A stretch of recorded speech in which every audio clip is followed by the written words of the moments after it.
Patay ang isang trainee ng Philippine Marine Corps matapos bumigay sa gitna ng practical swimming exercise na bahagi ng kanilang pagsasanay. Inalis muna sa pwesto ang direktor ng training center at dalawang iba pang tauhan. Nakatutok si June Veneracion. Maayos na nagsimula ang practical swimming exercise ng mga trainee ng Philippine Marine Corps noong umaga ng June 26 sa dagat sa Ternate, Cavite. Pero sa sumunod na batch ng mga candidate soldier, dito na nagkaproblema. Isang trainee ang bumigay. He was struggling and then to the point na nag-vomit, no? So immediately rescue siya and given a CPR sa shoreline na, no? Dinala sa ospital ang candidate soldier na si Joel Jimena pero hindi na ito umabot ng buhay. Si Jimena ay 24 na taong gulang. Matatapos na sana niya sa susunod na buwan ang kanyang 6 na buwang training para maging miyembro ng Marine Corps. Naiuwi na ang kanyang mga labi sa kanilang probinsya sa Albay.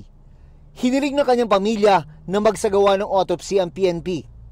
Just to determine kung meron bang prevailing illness o disease po yung ating biktima prior to his death, minarapat po ng forensic group na magsagawa po ng histopathology examination to check po yung mga tissues niya, yung kinain po niya, bago sumailalim dito sa training po na yun, para mas comprehensive po ang magiging autopsy po. Lumabas sa training evaluation na weak swimmer umano si Jimena, kaya merong nakatutok at umaalalay sa kanya. Isa sa mga unang ginawa ng Marine Corps matapos ang insidente ay pinakausap sa pamilya ni Jimena ang kanyang mga kabatch at iba pang nakasaksi sa buong pangyayari. Very open tayo para, again, mapakita na we're very transparent.